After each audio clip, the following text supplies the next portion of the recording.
So now we start part two, where part one was where covered the prehistoric period and the Rawdon period and the plantation, where the Rawdons initiated the plantation in Ballynahinch and established Ballynahinch as a proper town.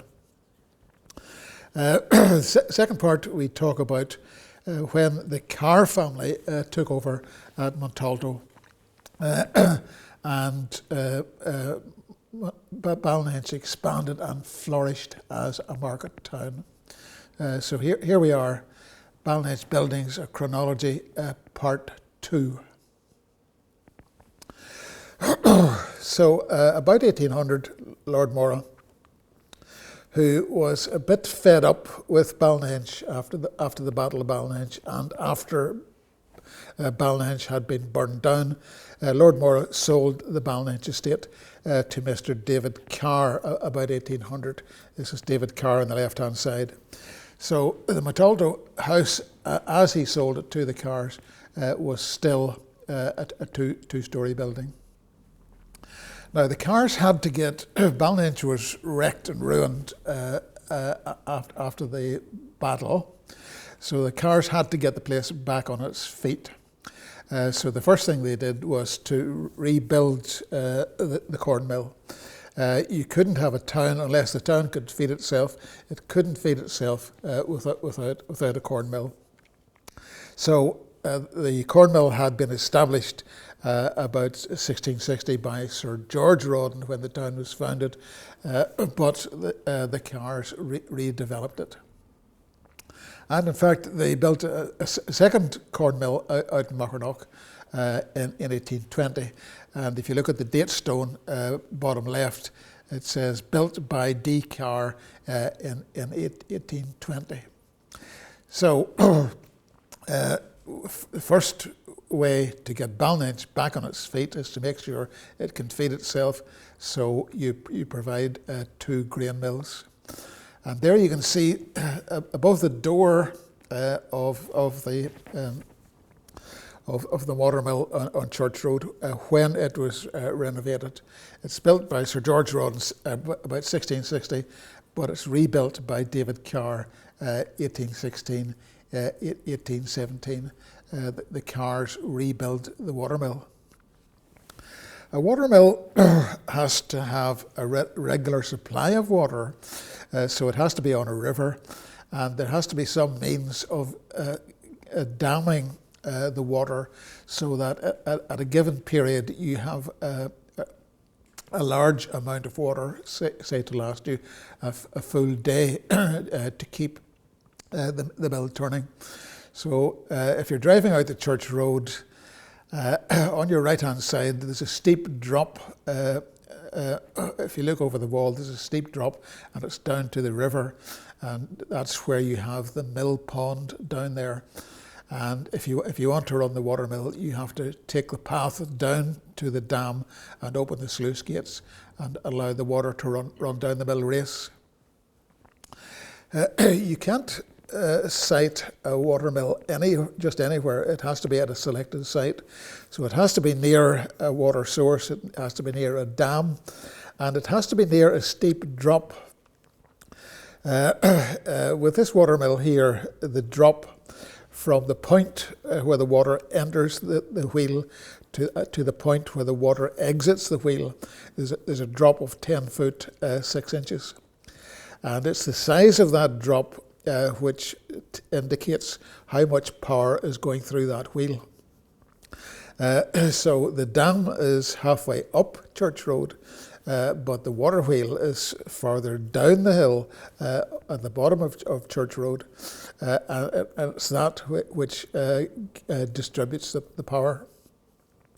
You see the other disadvantage of a watermill that in 1850 they said that this mill wheel was only working 9 months in 12. What they're saying is that in the summer there's not enough rain and there's not enough water, so there's not enough water coming down the river to collect them in the dam. So if you want the mill to operate, it can't. Now the solution to that came in 1920 when they installed a furnace and they could run a steam engine. And then if you ran out of water, it mattered less because you could turn on the steam engine, and if you wanted to thrash corn or Scotch flax, then the steam engine would handle it. The other thing is that if you were scotching flax, it produced a waste product called shows, and you could use the shows as a fuel to run your steam engine.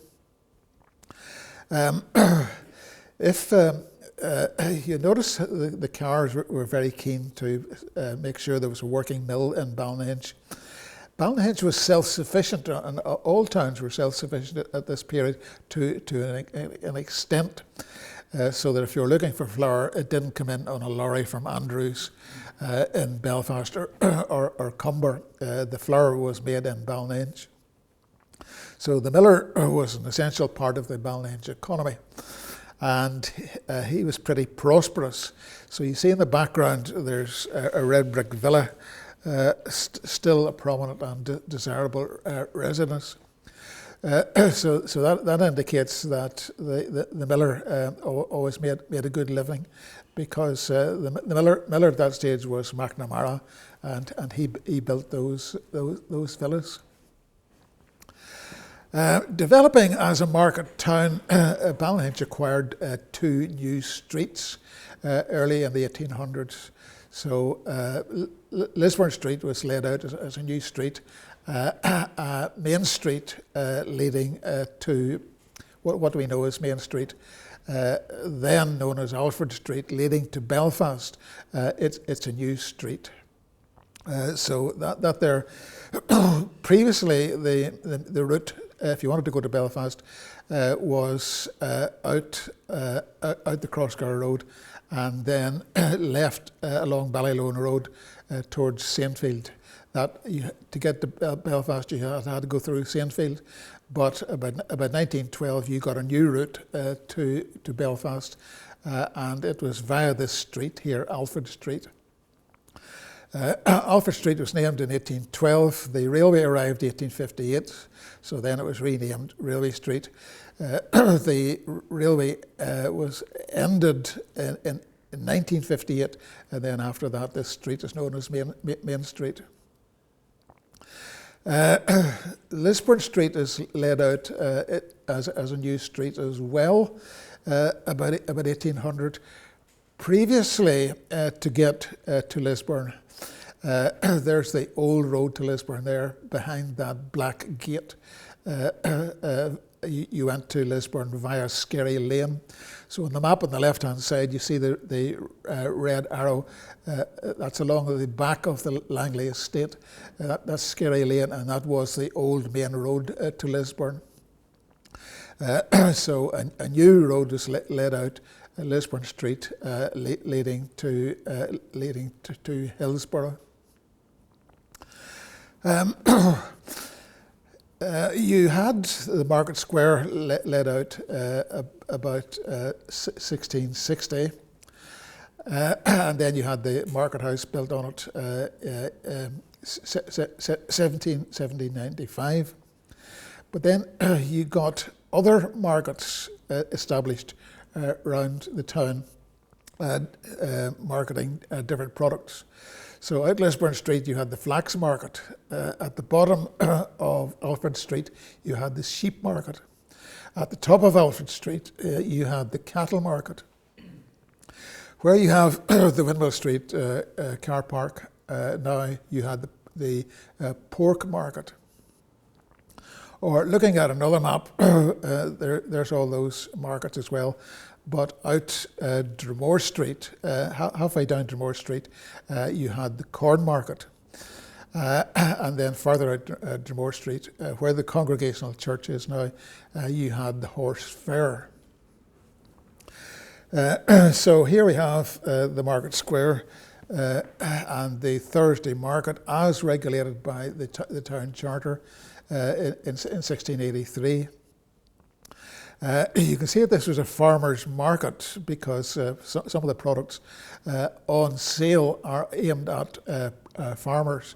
So here are feeding troughs being advertised for sale, and it's farmers who come to the market to buy them. You see Ballynahinch is developing utilities. There in the background is some of the first street lights. Ballynahinch has acquired a gas lamp, a gas works, and some of the streets are lit.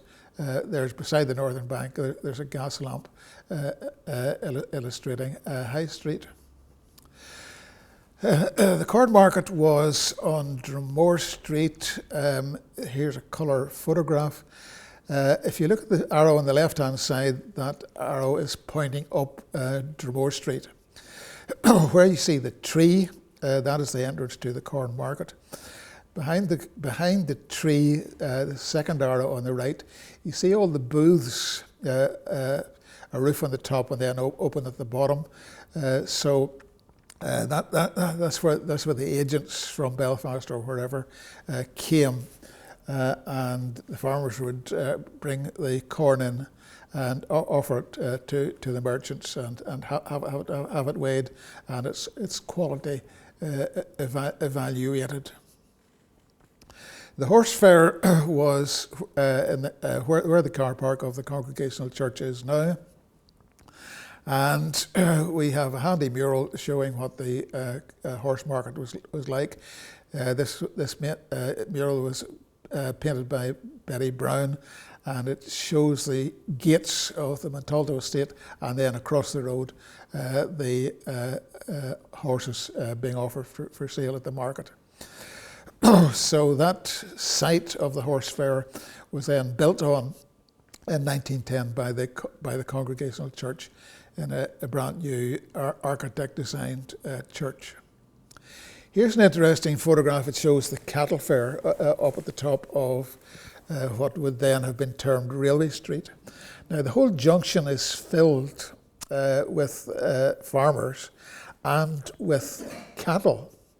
Now you don't bring the cattle to the fair on the back of a lorry. You herd them, you drive them, you drove them along the roads from your farm miles through the countryside and then brought them to market at this spot. And the cattle are very well behaved. They're not on ropes. They're not restrained in any way. So there's a degree of persuasion in bringing the cattle to this point. The whole junction is absolutely packed with humans and animals. Now, the bargaining is going on. The cattle there are allowed to run free. In the middle, there is a dealer laying his hands on an animal to assess the quality. The farmers there are wearing flat caps. The dealers there are wearing overcoats and hats. Now, you drove the cattle to market on the ordinary roads, but once the dealers buy the cattle, then the railway station is immediately adjacent to the market area. So the cattle then they're driven into the railway station, and then they're loaded onto railway wagons, and they're sent off to Belfast. And a lot of those cattle they're known as store cattle. They're fattened in County Down, but they're consumed in England. So they're put onto boats live, and then they go off to England for consumption with the butchers there. At the other end of Railway Street would have been the sheep market. So I can remember in the 1950s walking to school in short trousers, and you always knew what market had been, because at the bottom end of Railway Street you'd be walking through wee tiny black balls on the pavement, and that was what the sheep had left behind. And up at the other end of Railway Street you'd be walking through more liquid material, and that is what the cows had left behind. The pork market was where the present day Windmill Street car park is now.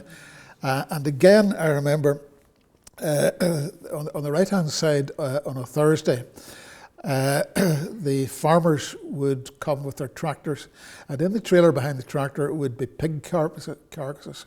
So the pigs would be slaughtered and skinned, and the farmer's wife would have been careful to keep the carcasses clean.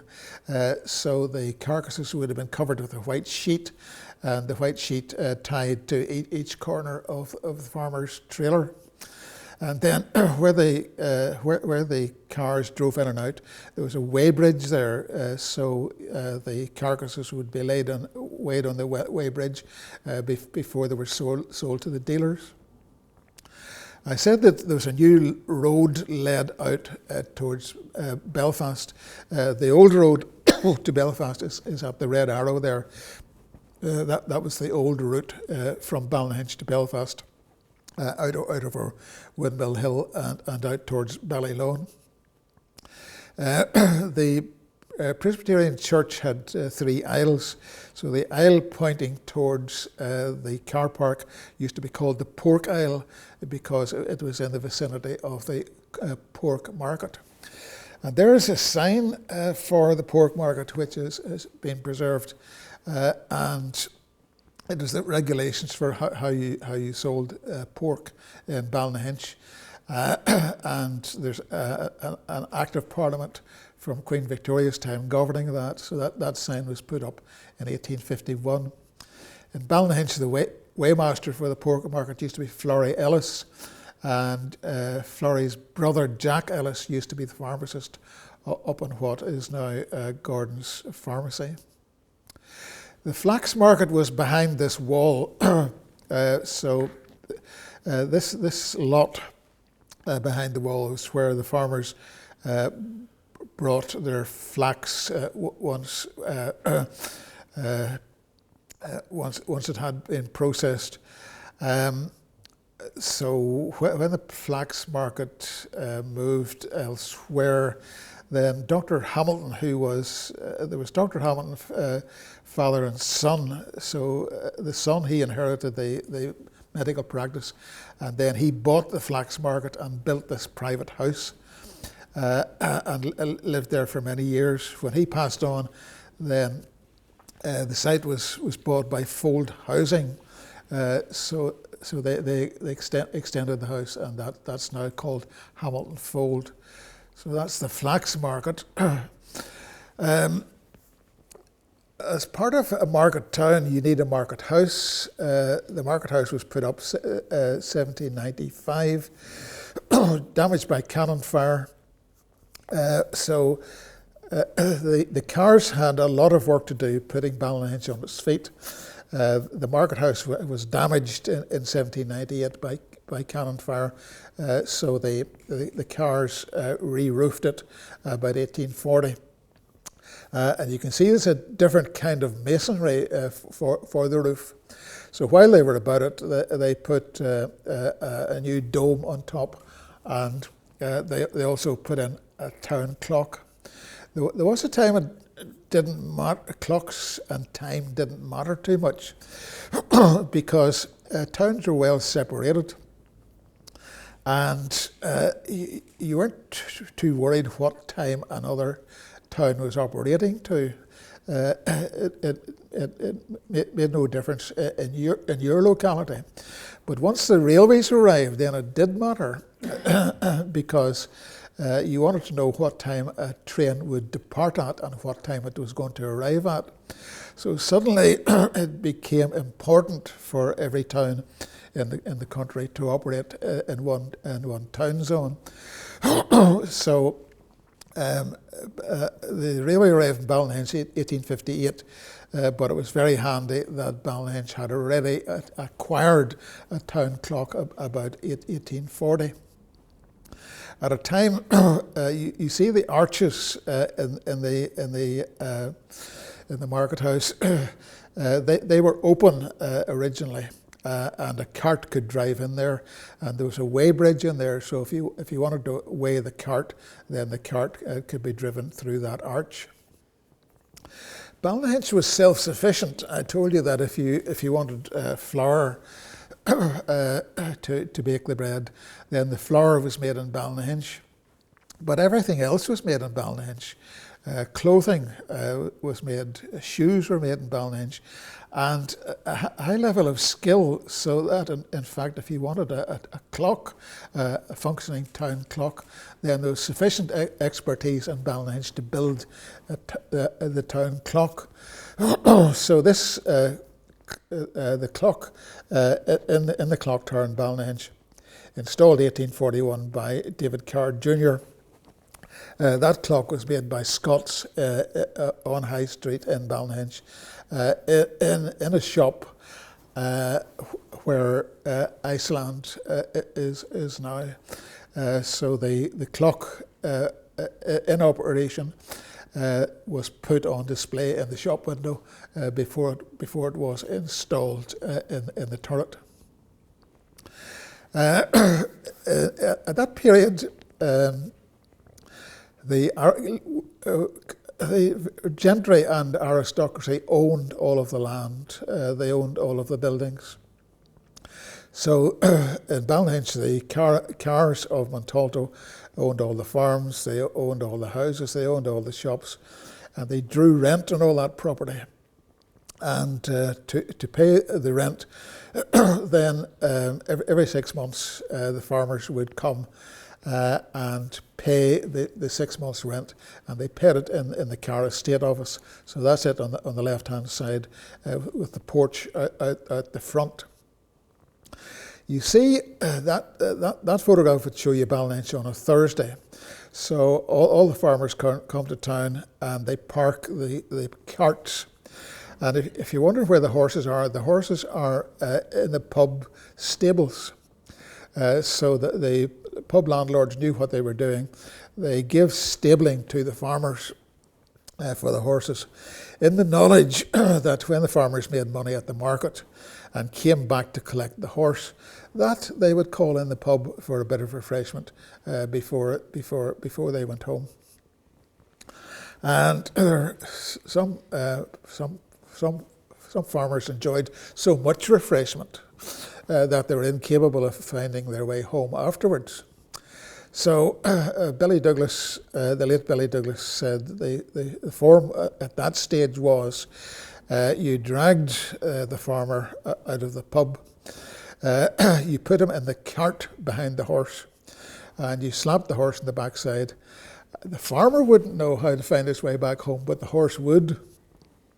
So that's how you got a drunken farmer back home after the Thursday market. Montalto House was extended in the Car period. 1837, they added another story to it.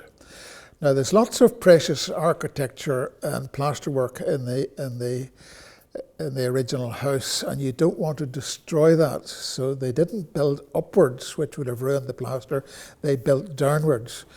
So they excavated the basement, and that added a third story to the house. During this period, the Cars become politically important. They become the second richest landlords. They have the second biggest holding of lands in County Down. So time was that if you wanted to know who the MP for County Down was, it would be someone from Downpatrick. But now, for the first time, the Cars, they became the MP for County Down. So the political leadership of County Down shifts from Downpatrick or Hillsborough, and for a period the political leadership moves to Ballynahinch. So you have to have a mansion house to match, so they build a bigger mansion house and they extend it with a ballroom to one side.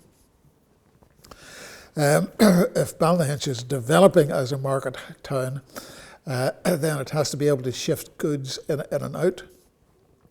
The fastest way to move bulk goods, and actually the cheapest way to move bulk goods, is by railway.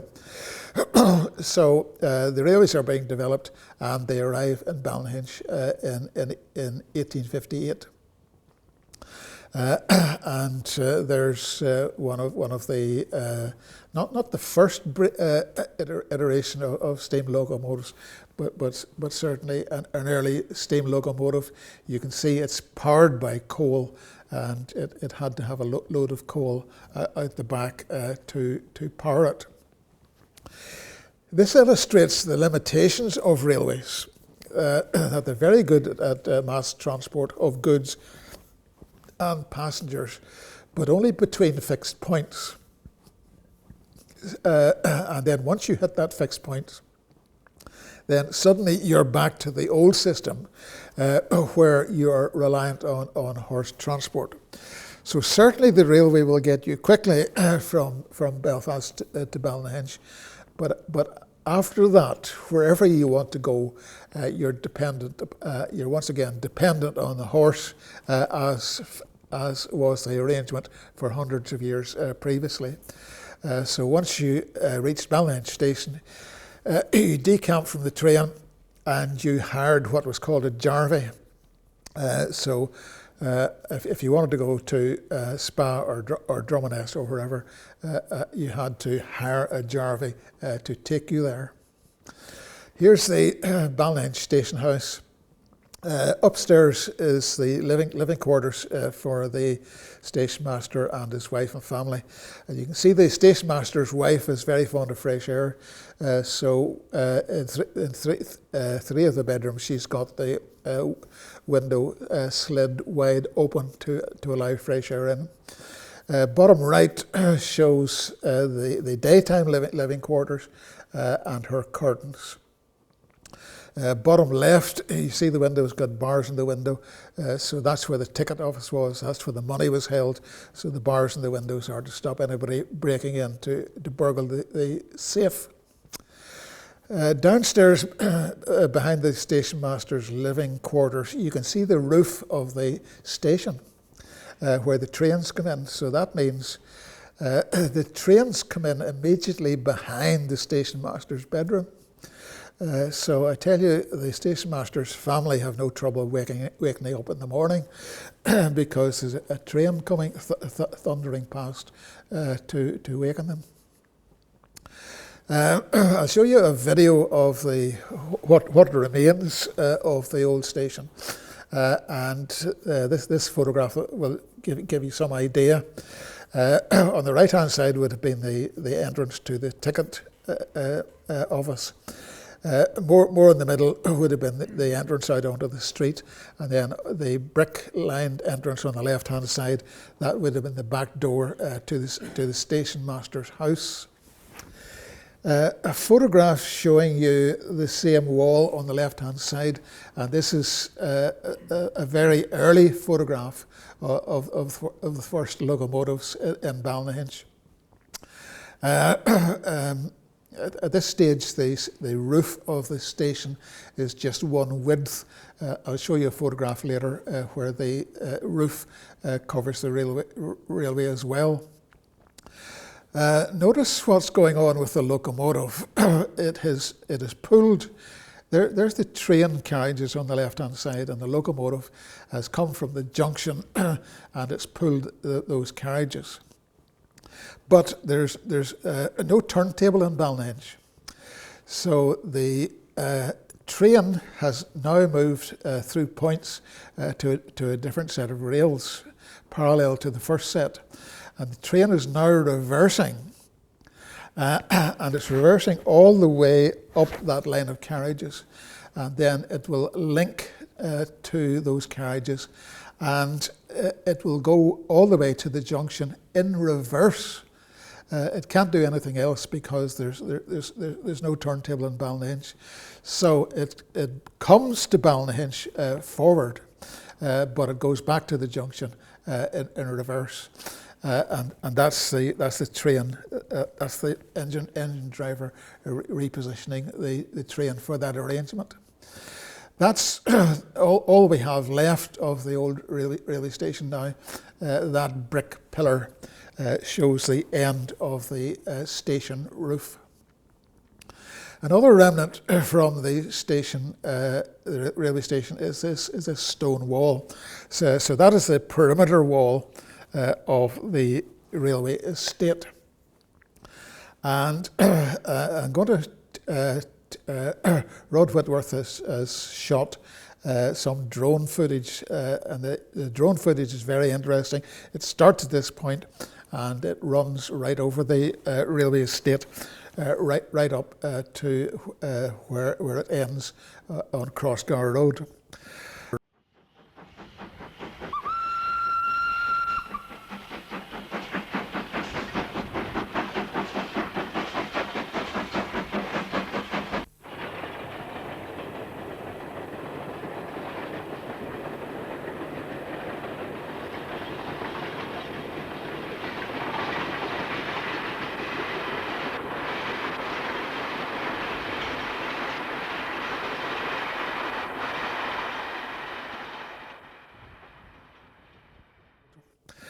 Now, here is an aerial photograph, and the diamond shape in the middle is where the railway property was, bounded by Harmony Road, Crossgar Road, and Windmill Lane. Now, let's examine that in detail and see what it's like now.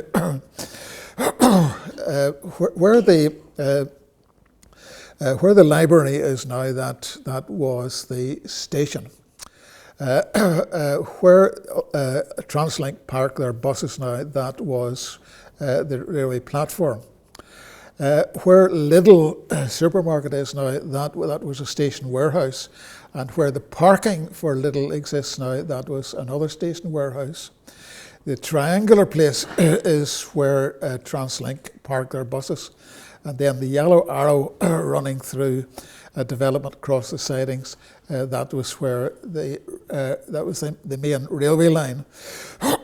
And where Windmill Lane joins Crossgar Road, there was a railway bridge there, and that railway bridge is now buried. So if you go up to that point and you look carefully, and you see, yes, that is a railway bridge. And it's completely buried now, almost completely, and you can see the curve of the railway bridge indicated by those yellow dots. There's a newer photograph of the railway station. You can see where when the station was enlarged, the roof covered the entire track. Previously, it just covered the platform. And on the left-hand side, where goods wagons were diverted into the warehouses, those warehouses, initially Gibbs Ford dealership were sited in there.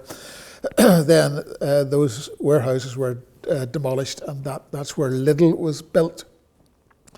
On the right-hand side, you see a new kind of locomotive. It's a diesel locomotive, and actually that was made in Harland and Wolff. So Ballynahinch was one of the first places where those new diesel locomotives were tried out. Every market town had to have a hotel. So this is the site of one of the oldest hotels in Ballynahinch. It used to be the site of what was called Armstrong's Inn, the leading inn in Ballynahinch in the 1790s. It was burned down during the rebellion. The Carrs built a new hotel here. They leased it out to a family called Walkers, and later the McLeigh family they took it over. You can see that Ballynahinch is developing, and it has a gas lamp, and the gas lamp is outside the hotel main door. McLeigh's Hotel is famous, and there's a song and a poem composed about it, Come all ye sons of honest toil, and a story I'll convoy. When I was young and full of fun, I worked for McLeigh. This gentleman the neighbours ken, in Ballynahinch doth dwell. He owns a hearse and a mourning coach, and he keeps a large hotel. So that song has been set to music, and it's called Porter for Me Tay. So Angela here is going to sing that tune for us, and here's the words. You can follow the words as Angela sings them. Come all ye sons of honest toil, and a story I'll convey. When I was young and fond of fun, I worked for McLeigh. This gentleman the neighbours ken, and Ballynahinch doth dwell. He owns a horse and a mourning coach, and he keeps a large hotel, and a public house in Promenades, where boozers love to stay. Where John McCann and the working man drink porter for their tea. There I plowed the field and sowed the seed and cut the corn and hay. And with John McCann and the working man drank porter for me tea. The next before the magistrate to take a gallant stand, to kiss the book and take the oath, was a famous John McCann. The magistrate laid down his pen before he named a fine, and asked if you could keep the stout for the workman's pay. Why do you keep the wine? The court to this in silence hushed. Then up spoke McLeigh. There's many a time we need the wine to frame the workman's tale. But now I toil on foreign soil, a teetotaler for to say, while the working man in my own town land drink porter for their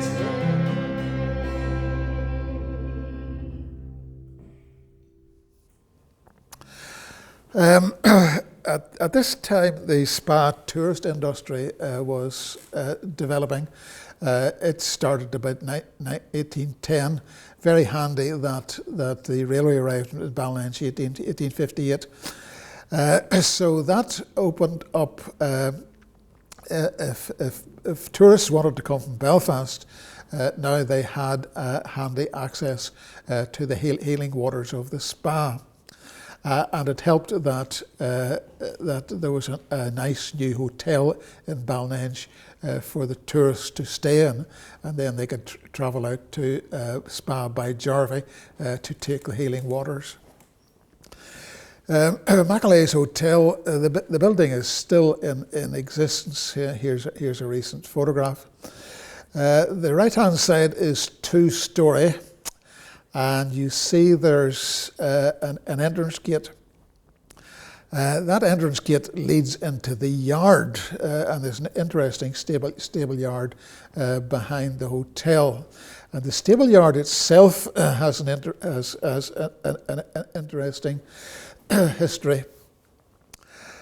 Before you had the railway, if you wanted to travel to Belfast, you travelled by stagecoach. Now, if you were coming from Newcastle and going to Belfast, But by the time you reached Ballynahinch in a stagecoach, your horses were tired. So to get to Belfast, you had to have a change of horses. So McLeigh's would provide new horses for the next stage. That's why a stage is called a stagecoach. So in McLeigh's yard, you had stables and always provision of ready provision of fresh horses. An interesting historical feature in Ballynahinch, which is hidden. You don't know that important stable yard is there. So again, I've got Rod Little to film that by drone, and that drone is worth seeing. Here's how you got to Belfast. The stagecoach would hold 20 people, all packed in. 6 inside, and they'd be kept dry, but in fairly cramped conditions. The rest of the passengers, they stayed outside. They would travel in the cheaper seats, but if it came on rain, then they would take the full force of the rain. But that was just hard luck. The town was expanding, so they needed more churches. So you had started off with just 2 churches, the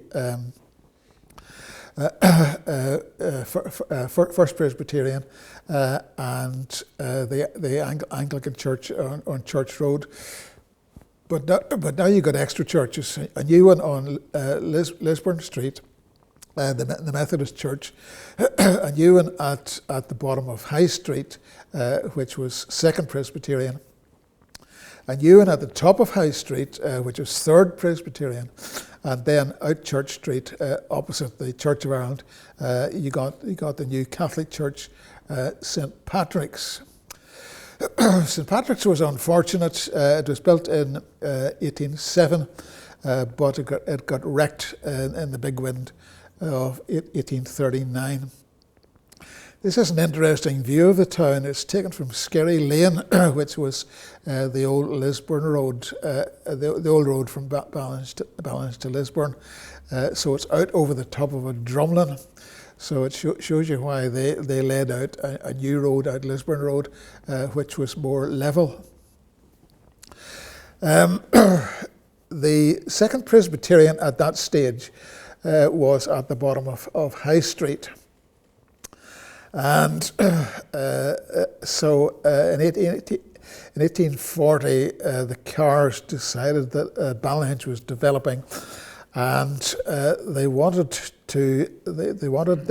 that site as a commercial site to put shops on it. So they persuaded the Second Presbyterian congregation to move to a new church on Dromore Road. So no paintings or photographs of the church have survived, but this is someone has made an imaginative reconstruction of the church. So it was the same shape as First Presbyterian. It was a T-shaped building at the bottom of High Street, and this is the site where the church was, where Cafe Rossi is now, and we've got some video of that junction as it exists now. Here was the new church built on Dromore Street, and the building was put up by the congregation. So they found a local quarry, and then the farmers on one day all went down to the quarry, and they brought blocks of masonry all at one stage. Then the builders got busy, and the clerk of works for the new building was the Reverend David Edgar. That's his photograph top right. So it was a DIY operation, but one which worked very well, and the church lasted. Afterwards, they built a school, and it's that school we're sitting in now. It was a government-sponsored school, so it was called a public elementary school, but it was built in church premises at church expense, and it was staffed by teachers appointed by the church. And that was a regular arrangement in Ballynahinch, a church with a school attached. So Third Presbyterian, the same arrangement there. Third Church, you had the building, but beside it, you had a church. You had a school built, and this was known as Bell's School. Third Presbyterian was built during the Great Famine. It started off as quite a small building, and the stagecoach was passing the small building one day, and somebody remarked, "What building is that?" And the minister was called Mr. Davis's. So another passenger in the coach said, "That's Mr. Davis's salt box." So a salt box was a box which you kept by the fireside to keep the salt dry. So this was an insult. Another passenger in the stagecoach was Mrs. Davis. She was outraged that her husband's church had been mocked. So he was sent about the business of pulling down and building greater. But then the famine struck. He had taken out a mortgage, and due to the loss of income during the famine, he couldn't pay off the mortgage. So the bailiff came to his manse demanding satisfaction. The Reverend Davis jumped the back hedge, evaded the bailiff, and took off for America. When he was in America, there were a lot of other Presbyterian ministers there on the same mission, that they were escaping the famine and they were trying to raise funds. So he disappeared for a couple of years, but successfully raised funds to pay off the church building. So Third Church is still in existence. Got some present day footage of it. Nowadays, it belongs to a school playgroup. In an expanding town, the Anglican Church had to expand as well. So the old 1770s church received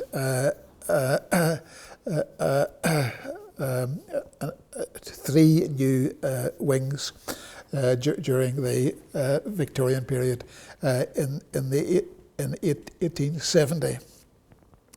And the Anglican Church, like all the rest of the churches in Ballynahinch, had an attached school for its own congregation. So this was the Anglican primary school. The glebe house attached to the parish church, it's expanding. It's now known as the rectory. Here's the rectory and its land and its gardens and all mod cons, and you can see that it has acquired television, 2 new television aerials. And so the rector, he lives in some luxury. He's got a beautiful Georgian house, a beautiful Georgian front door, and inside the door in the hallway is some nice stained glass, and it's the arms of the Anglican diocese of Down and Dromore. So the church is getting bigger, and the church rectory is pretty prosperous as well. Every respectable market town has to have a decent bank, and Ballynahinch acquires several banks. The most prominent of them was the Northern Bank, built in 1860. Architect designed by the prominent firm of Lynn, Lanyon and Lynn. That's the same firm of architects who designed Queen's University. So Ballynahinch is a thoroughgoing market town at this stage. And that's how it looks. Now, notice that good looking town, bank, inn, no traffic congestion. The streets are empty. The streets are empty except on a Thursday. So there's traffic, but there's very little traffic. There is one pony and trap in the far distance. There's no trouble with traffic fumes. In fact, the only fumes you get is from the horse manure in the centre of the road. So that's what Ballynahinch would look like without the motor car. Now, at the end of this period, late in the Victorian period, you got a political problem arising, the question of home rule for Ireland. So I'll not talk about the politics, but I'll talk about how the politics impacted Ballynahinch, and in particular how it impacted the buildings in Ballynahinch. So there was agitation with Gladstone introducing a Home Rule Bill allowing Ireland to depart from British rule and acquire independence. So the thing was, would Ulster be included in Home Rule? And there was a lot of opposition in Ulster to the Home Rule Bill. In Ballynahinch, it took the form of parades. So on the 10th of May 1898, Ballynahinch was taken over by 3 flute bands, 2 parties of lambeg drummers, and a crowd of 1,500. So the Orange Parade is familiar in ways. You have the Orange Men, not all of them wearing sashes, but some of them wearing sashes, but all of them dressed in their good suits and hats. They didn't have a band, but what they had was 2 lambeg drummers and 1 fifer out the front. So this formation was known as two slashers and a fifer. So the demonstration later that night got a bit violent, and Catholic property and Catholic pubs were attacked. So you see the awning on the left-hand side. That was outside Murray's department store. Murray was a magistrate, but he was also a Catholic. So the rioters broke Catholic windows, and they broke Murray's windows. So the Royal Irish Constabulary were up against a crowd of 1,500, but they seized some of the perpetrators, especially the ones who broke the windows, and took the worst of the rioters off as prisoners, and they took them to the RIC station. So this is the RIC barracks up at the top of Railway Street, with the mob in hot pursuit. And shouting at the policemen, let the prisoners go, we've come for our boys.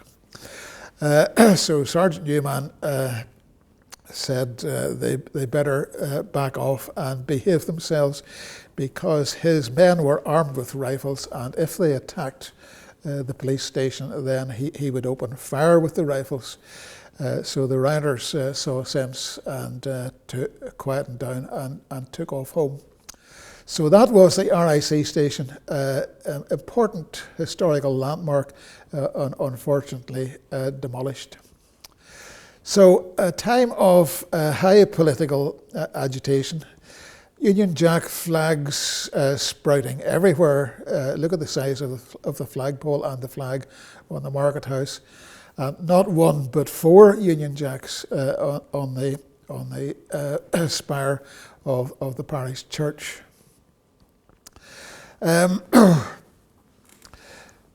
The Orange Order were active during this period, and they it's at this period of history that you get a great growth in the Orange Order. Now, the Orange men thought that the Presbyterian Church in that period wasn't strongly enough opposed to Home Rule. So in Ballynahinch, the Orange men then founded their own church, and founded it by the means of robbing the other three Presbyterian congregations of members. So this was a period of bitter division among the Presbyterian churches, with the Presbyterian church, the established Presbyterian churches, very upset at losing members. You can see how well organised the Orange men were. This is now the Congregational Church. At that stage, it was just called an independent church, or nicknamed the Orange Church. But it started off in a prefab, but that didn't last too long. They got a professional architect from Belfast, and he put up a very handsome architect-designed brick church. The architect was John Seeds of Belfast. The builder was Thomas McKelvey from Ballynahinch, from Glasdrummin. Seeds was a very competent architect who built congregational churches also in Antrim, Larne and Donegal Street in Belfast. Also in Dromore Street you got a new Orange Hall. So you already had an Orange Hall there, which is where the site is where the Masonic Hall is now, but now you got a large new Orange Hall. And here's a photograph, 1938, of an assembly of Lambeg drummers who are celebrating the opening of the new Orange Hall. And here it is. Right, so if we're talking about the establishment of Ballynahinch as a market town, that tells you how in the Victorian period it grew and it developed all the attributes and all the essential buildings and facilities of a market town. I'd like to give the thanks to the people who helped me put this together. The late Tom Harris allowed me into the corn mill at Millbridge. Gerard Sloan, a retired school teacher, has got a wonderful postcard selection. So all the photographs you saw of early Ballynahinch and the cattle market, Gerard supplied those to me. Andrea Rice provided the theme music. Her group sang the tune Porter for Me Tay, and the drone footage you saw illustrating the different themes. It was shot by Rod Whitworth of Drumlin Drones. So that is the end of section 2 of the videos about the buildings of Ballynahinch.